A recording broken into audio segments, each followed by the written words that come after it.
Maka sore hari ini insyaallah kita akan buka kajian kitab Burudun Nasihin yang insyaallah membahas tentang keutamaan dan kemuliaan, yakni hari di mana hari yang dimuliakan oleh Allah Subhanahu wa taala. Ada suatu amalan yang amalan itu bisa menambah tambahnya harta. Amalan cepet kaya deh. Makanya kalau kagak ngaji rugi nih, kagak kaya-kaya ntar. Ya minimal kaya orang lah ya, kaya orang nih. Nah kasih amalan kaya, walaupun saya juga belum kaya. Ya, kaya itu tidak hanya berpacu kepada materi saja, kaya hati, ya, kaya jiwa, ya banter kaya orang lah. Kita belum jadi orang, baru kaya orang gitu ya. Intinya jangan kayak ketek aja. Kalau kayak ketek ini udah sulit, ini udah ya.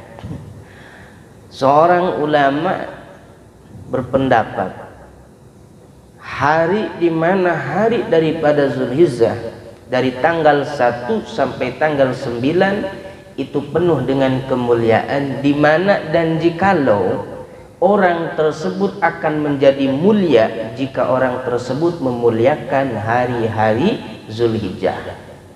Dengan cara apa memuliakannya? Sudah pasti dengan cara kita menahan lapar, menahan haus, menahan hawa nafsu, berpuasa. Man shoma hadhil ayyam akramallahu bi asyrati asya'a. Barang siapa yang berpuasa dari mulai tanggal 1 Zulhijjah sampai daripada tanggal 9 bulan Zulhijjah, maka sesungguhnya Allah akan memberikan 10 kemuliaan baginya. Di antara yang pertama, al-barakatu fi umri, Allah akan memberikan berkah terhadap umurnya. Tanggal 1 sampai tanggal 9, seorang tanggal 1 kelewat, masih ada 7 hari. 8 hari ya. Tanggal 1 kelewat, atau besok saya mah Fauzan pengen sama hari Kemis sama sunnah, nggak apa-apa. Berarti kalau Kemis sudah ketiga, Senin, Selasa, sekarang Selasa, Rabu, Kemis ketiga. Saya mah kepengen puasanya nanti aja sambil muasain hari lahir, hari Minggu umpama. Berarti Kemis, Jumat, Sabtu, Minggu udah 6 hari. Saya mah besok aja puasanya. Yang penting mah jangan kebanyakan aja. Kalau kebanyakan yakin kagak jadi puasa. Ya. Sekarang kagak, karena mungkin baru tahu tanggal 1-nya besok atuh. Saya itu udah niat puasa dari kemarin. Gara-gara uduk tadi pagi nih yang menggoda, sehingga kagak juga di kita puasa. Tanggal 1 kagak, tanggal 2 tuh. Wah, tanggal 2 banyak yang hajatan ini. Lumayan, tongkol-tongkol acan mah ada di nggon hajatan. Tanggal 3 aja, nggak apa-apa tanggal 3 aja. Waduh, tanggal 3 kan lempengannya ini, lembur baik, takut haus. Ya udah tanggal 4. Wah, tanggal 4 kagak, moal meureun gitu. Nanti akan ada suatu hari, 2 hari dari 9 hari itu yang begitu dahsyat, yang begitu mulia, yang dinamakan Tarwiyah dan Arafah. Ya, sekedul-kedulnya kita minimal Tarwiyah Arafah mah kudu puasa. Ya, man shoma yauma Arafata min Dzulhijjah kataballahu ta'ala siyama sittina sanatan wa kataballahu minal qanitin. Dalam hadis yang lain dikatakan, barang siapa yang berpuasa pada hari Arafah, maka sesungguhnya Allah akan menulis baginya ibadah selama 60 tahun secara istiqomah. Alhamdulillah. Tuh, 60 tahun ibadah. Kita mah hidup belum tentu sampai 60 tahun. Kadang ada orang baru 40 mati.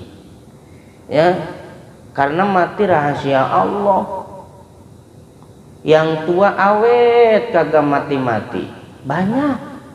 Yang muda ya baru kayak kemarin nongkrong bareng pulang masuk angin dikerokin doang mati. Banyak nggak? Banyak. Siapa yang tahu akan kematian? Tidak tahu. Kalau mati sudah datang, maut sudah menghampiri kita, yang pertama maut nggak permisi, nggak lihat itu siapa orangnya. Woi dia mah santri tukang ngaji, ntar aja dah dicabutnya. Kagak. Apalagi ngajinya sebulannya ketemunya aja. Lah, udah kagak permisi tuh malaikat Israel. Oh, dia mah katanya ustad, kagak baik ustad ge. Apalagi pejabat atuh. Ya, dicekek udah sama malaikat ge ya. Tuh. Jadi tidak memberikan sesuatu untuk bernegosiasi. Apa kata Allah? Fa idza jaa ajaluhum la yastakhiruna sa'atan wa la yastaqdimun. Ketika ajal sudah menghampiri kepada seseorang, maka tidak akan ada yang bisa dimajukan atau dimundurkan. Gak bisa nanti-nanti, gak mau dimau-mauin, gak bisa. Mau tuh banyak. Selama 60 tahun puasa Arafah ya. Puasa Arafah itu tanggal 8 Zulhijjah. Kalau puasa Tarwiyah tanggal Tarwiyah tanggal 8 Zulhijjah, Arafah tanggal 9 Zulhijjah. Tanggal 10-nya Idul Adha. Nah itu. Minimal 2 hari dah. Tanggal 8 9 puasa. Kalau dari tanggal 1 sampai tanggal 7 kita lapar baik ya. Barangkali meureun tanggal 8 mama tanggal 9 kagak lapar puasanya ya. Asalkan kita sahurnya jam 12 siang aja. Kagak lapar ya. Orang puasa mah lapar tuh. Allah memberikan apa? Yang pertama, berkah umur. Mana sih berkah umur?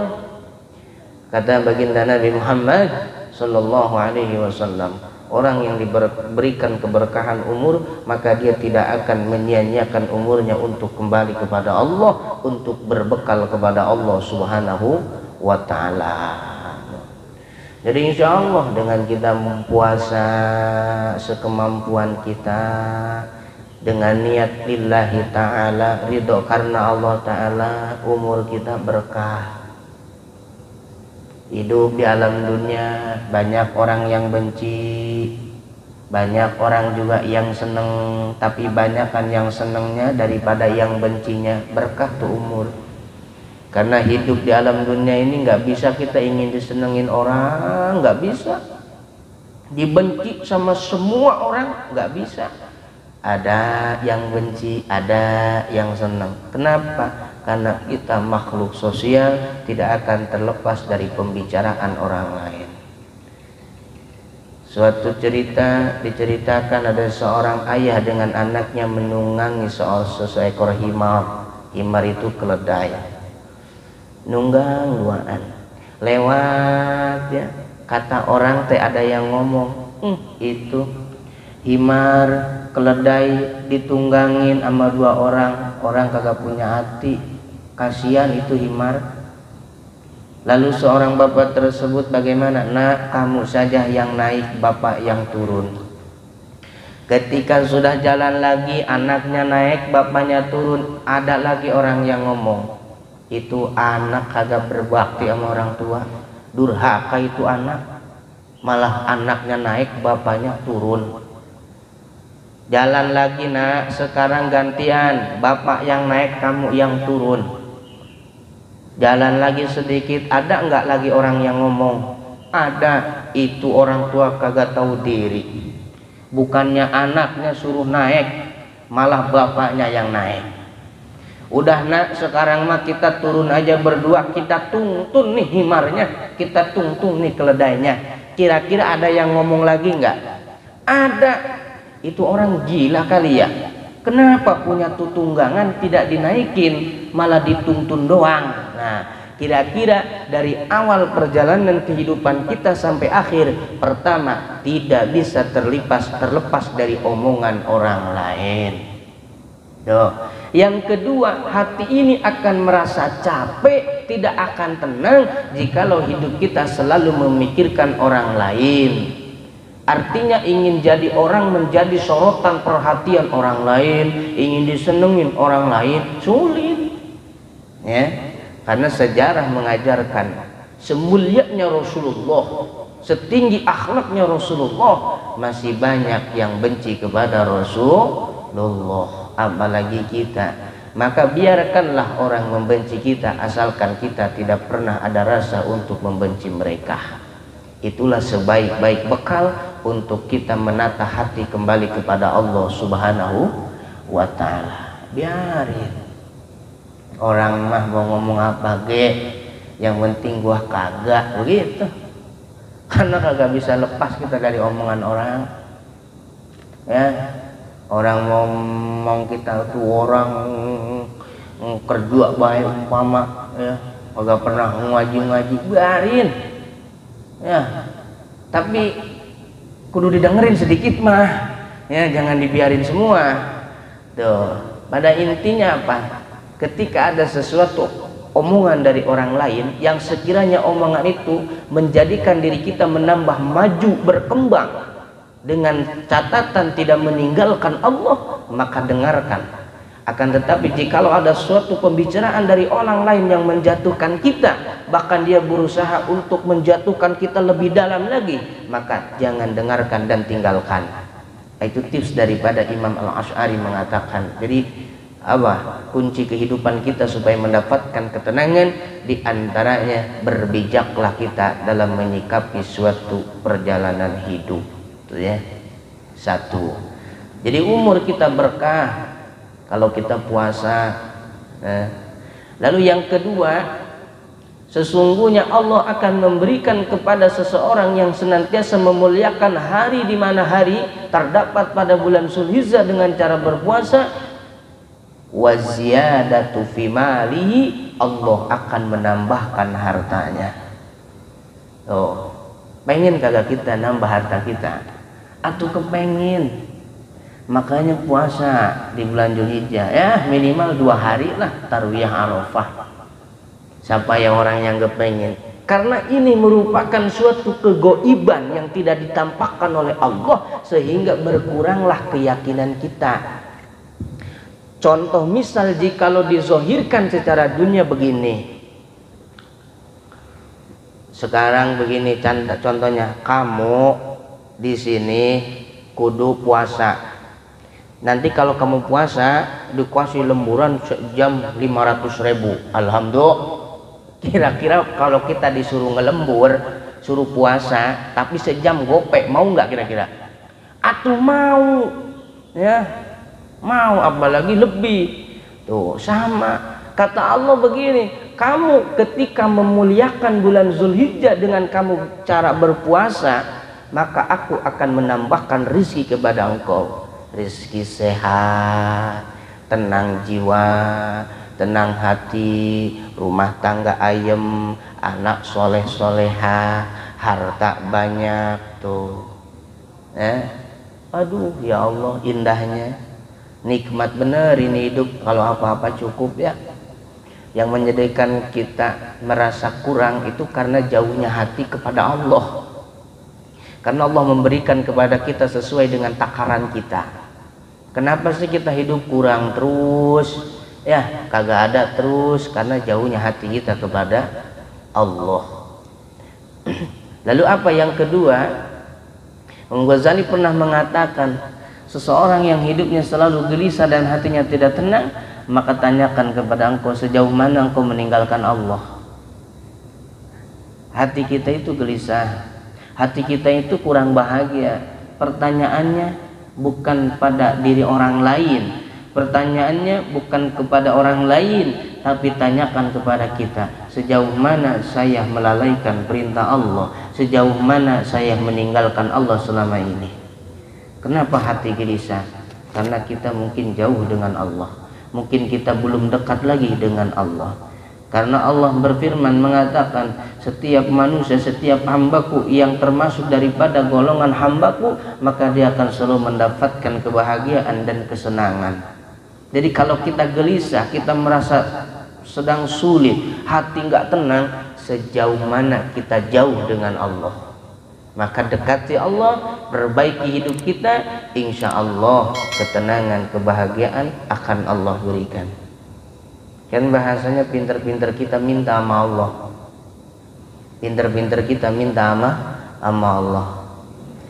Sesungguhnya orang-orang yang dekat dengan Allah maka tidak pernah Allah menyia-nyiakannya.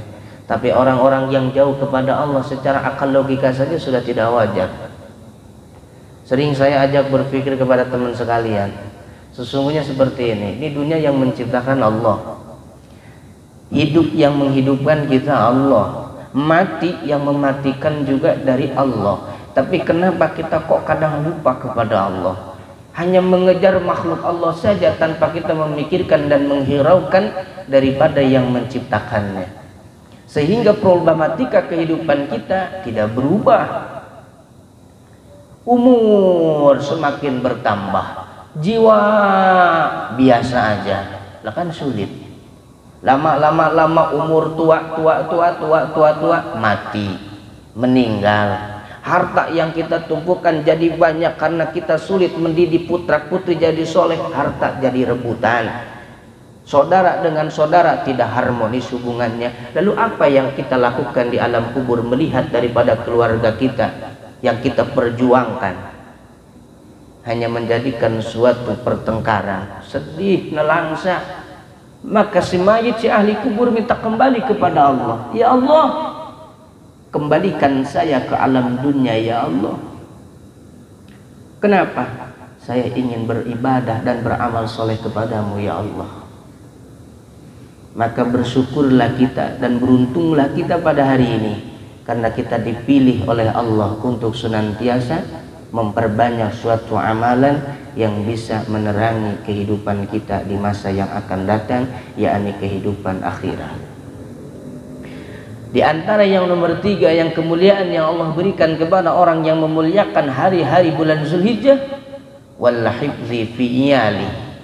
Orang yang senantiasa memuliakan hari Zulhijjah, maka Allah akan menjaga keluarganya. Tuh. Wa hifzi fi iyali, Allah jaga keluarga kita. Alhamdulillah, mungkin kemarin banyak yang kena corona, kita mah kagak kena.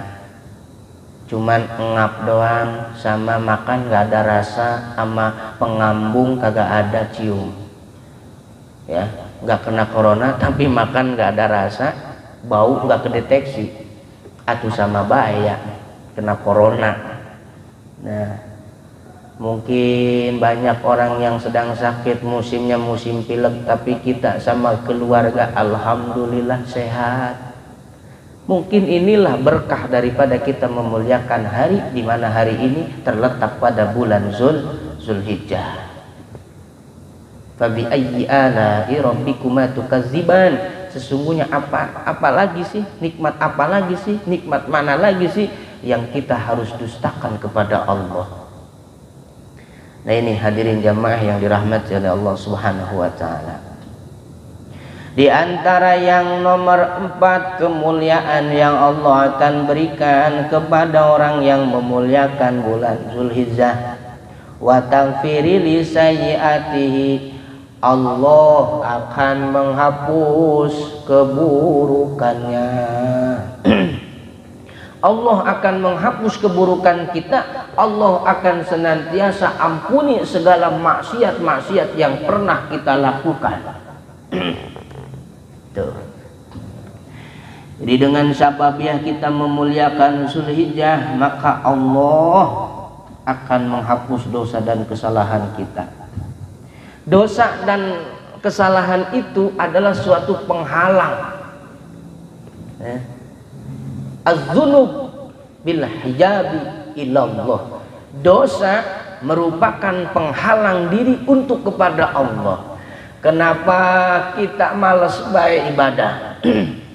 Boro-boro kita mau bangun malam untuk menjalankan tahajud. Kadang yang wajib saja kita sering dinanti-nantikan. Kadang yang wajib saja kita sering melalaikan. Bertanyalah kita kepada diri kita, kenapa ya kok ibadah malas? Boro-boro yang sunnah, yang wajib aja susah. Maka ulama sepakat, Ketika ada orang yang malas, merasa enggan beribadah kepada Allah, maka lihatlah dirimu, jikalau ditintakan maka seluruhnya akan hitam pekat dan gelap.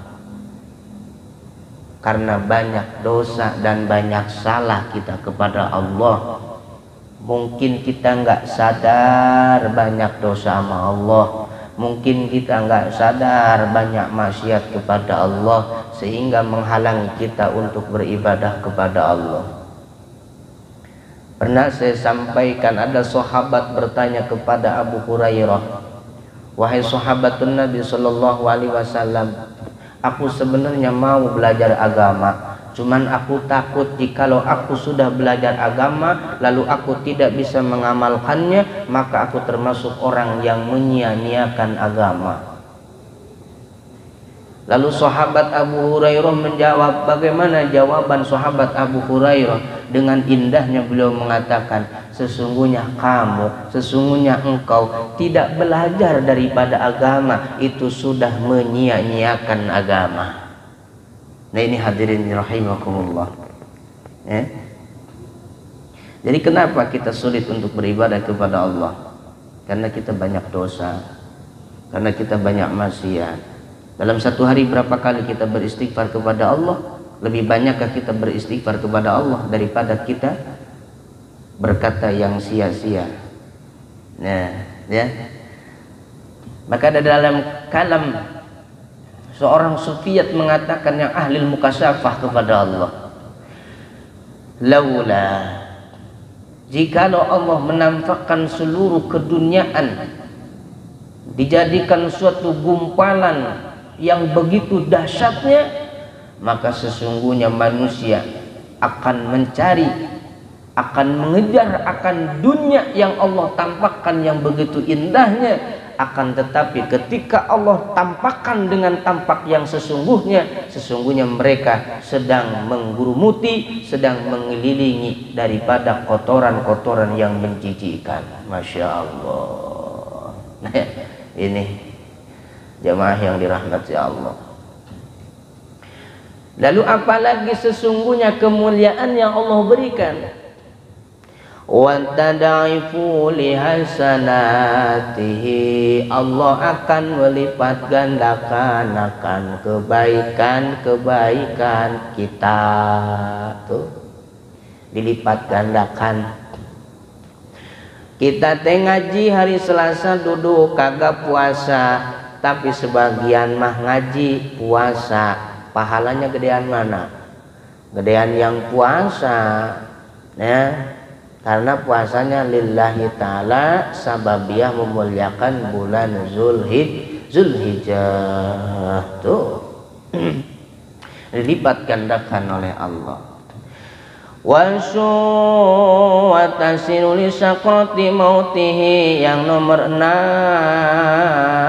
Allah akan mudahkan ketika kita sakratul maut. Allah akan memudahkan sakratul maut. Orang sakratul maut, kalau kita pernah melihat orang sakratul maut, ya Allah, keterangan dalam hadis, ketika orang sakratul maut, maka gambaran sakitnya sakratul maut, dimasukkan benda yang sangat tajam. Pisau kita masukkan ke dalam kerongkongan, maka ditarik secara perlahan. Sakitnya luar biasa. Inilah gambaran daripada sakratul maut. Ya, gambaran sakitnya luar biasa. Maka ketika kita melihat orang sedang sakratul maut, tentunya pastinya kebanyakannya begini. Jarang orang sakratul maut ketawa. Itu mah bukan sakratul maut namanya tuh, ya, jarang. Sehingga wasiat saja sulit dia bicarakan. Kenapa? Karena separuh daripada kesempurnaan dalam tubuhnya Allah sudah cabut. Menggini ge. Apa keluarga katakan? Ayo guru kumpulin anak-anaknya. Yang sedang kerja telepon suruh pulang dulu. Yang sedang di parkiran telepon suruh pulang dulu. Kumpulin adeknya, kumpulin empoknya, semua kumpulin. Ini bapak lo lagi ngap-ngapan baik. Ya, tul maut. Ya, nyebut Pak, nyebut Pak, nyebut. Ya, nyebut apa nyebut? But begitu. Nah, ditalkin, diulang. Pak, la ilaha illallah, la ilaha illallah. Ketika kita sakratul maut,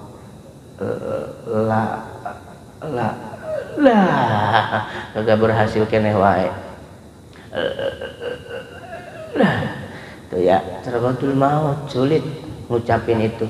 Tapi bagi orang yang sudah melazimkan kalimat itu pada di dunianya, ketika dia hidup di alam dunianya, maka akan dengan mudahnya mengucapkan kalimat la ilaha illallah. Maka kata Nabi, barang siapa yang mengucapkan dalam akhir kehidupannya kalimat la ilaha illallah, wajabat lahul jannah, maka wajib ini orang masuk ke dalam surganya Allah Subhanahu wa ta'ala. Itu jamaah yang dirahmati Allah Subhanahu wa ta'ala. Lalu yang terakhir, ya, karena waktunya sudah hampir maghrib, maka 7 saja. Di sini ada 10, 7 saja. Wadiya'u lidzulumati qabrihi, maka Allah akan memberikan suatu cahaya di dalam kuburnya. Gelap kubur itu, Pak. Walaupun dia bos PLN, ini kalau mati nggak mungkin pasang trafo, nggak mungkin karena gelap. Saya pernah lihat di Facebook ada YouTuber, dia bikin namanya apa, challenge ya, masuk ke alam kubur. Ya, ternyata apa yang terjadi, walaupun didesain sedemikian rupa, dia pakai oksigen yang begitu luar biasa, tetap aja dia merasakan beda rasanya, sehingga merasa ketakutan dia di alam kubur, bahkan dilarikan ke UGD, kagak kuat nahan engap dia. Ini alam kubur. Allahu Akbar. Kalau kita bicara tentang alam kubur, kita tampilkan kitabnya, manusia itu tidak apa-apanya kehidupan di alam dunia. Kenapa? Di alam kubur kita punya istri cantik banget, Pak. Abendina setiap hari kita rawat, ya, punya anak ganteng-ganteng. Tapi ketika kita sudah meninggal dunia, adakah sudikah mereka menemani kita di alam kubur? Jawabannya tidak. Lalu punya harta yang banyak, kekayaan yang mewah, jabatan yang tinggi, ketika di alam kubur, pernahkah malaikat munkar nakir, ada riwayat menanyakan, kamu jabatannya apa? Tidak ada. Malaikat munkar dan nakir menanyakan, man rabbuka, man nabiyuka, man imamuka, man kitabuka, man dinuka. Apa, siapa Tuhanmu, siapa nabimu? Yang bisa menjawab itu adalah ketika kita sering menyebut kalimat Allah, menyebut kalimat Rasulullah ketika kita hidup di alam dunia. Nggak bisa kita hafalkan sekarang di alam dunia, nggak bisa. Nggak ada malaikat munkar nakir dalam sejarah riwayat mengatakan, kamu jabatannya apa? Kamu orang kaya ya? Apa kamu orang belangsak baik? Nggak ada. Kalau berhasil mengatakan dan menjawab apa yang ditanyakan oleh malaikat munkar dan nakir, selamat. Tapi kalau tidak, siksa kubur. Naudzubillahi min zalik. Maka dengan kita mengagungkan insya Allah bulan Zulhijjah, kita berharap terus kepada Allah. Allah menyelamatkan kita dunia akhirat. Allah berikan penerangan di alam kubur kita. Allah senantiasa menjadikan kita dalam wafatnya dalam keadaan husnul khotimah. Amin ya Allah ya rabbal alamin. Hadirin yang dirahmati oleh Allah Subhanahu wa taala, pada intinya kesimpulannya, mengutip daripada kalam ulama sufiyatil muhaqqiqin, seseorang ketika ingin mendapatkan suatu keselamatan dunia dan akhirat, maka yang tahu jawabannya hanyalah dirinya sendiri. Dalam hadis dikatakan, Jibril pernah bertanya kepada Rasulullah, Isma syi'ta, hiduplah engkau wahai Muhammad sesukamu, tapi ingat Muhammad, fa innaka mayyitun, kau akan menjadi suatu mayit, kau akan menjadi suatu bangkai. Maka kehidupan kita ingin bahagia, selamat dunia akhirat, terserah, kembalikan kepada diri kita sendiri. Harapan kita mudah-mudahan amalan-amalan kita yang selama ini kita kerjakan diterima oleh Allah Subhanahu wa taala. Mudah-mudahan teman dan saudara kita selalu diberikan pertolongan dari Allah Subhanahu wa taala, diampuni segala dosa dan kesalahannya, dikabulkan hajat-hajat kita, dijauhkan daripada permasalahan dan bilahi dan bahaya, dan didekatkan oleh Allah dalam keberkahan dunia termasuk keberkahan akhirat. Amin ya Allah ya rabbal alamin. Allahumma shalli wa sallim wa barik ala sayyidina wa habibina syafi'ina wa nabiyyina wa maulana Muhammad wa sallim radhiyallahu tabaraka wa ta'ala min kulli sadatina ashabi rasulillahi ajma'in. Alhamdulillahi rabbil alamin hamdan syakirin hamdan na'imin hamdan yuwafi ni'ama yukafi mazidah. Ya Rabbana lakal hamdu kama yanbaghi li jalali wajhikal karimi wa li 'azimi sultanik. Allahumma ya Allah nas'aluka ridhaka wal jannata wa na'udzubika min sakhatika wan nar. Allahumma ya Allah nas'aluka husnal khatimah wa na'udzubika min syarril 'aqibati wa su'il khatimah. Rabbana hab lana min azwajina wa dhurriyyatina qurrata a'yun waj'alna lil muttaqina imama. Rabbana atina fid dunya hasanah wa fil akhirati hasanah wa qina adzaban nar. Sallallahu ala sayyidina Muhammad wa ala alihi washabihi wasallam. Walhamdulillahi rabbil alamin. Kurang lebihnya mohon dimaafkan, ada suatu kebenaran hakikatnya dari Allah Subhanahu wa taala. Wallahu muwaffiq ila aqwamit thoriq. Wassalamualaikum warahmatullahi taala wabarakatuh.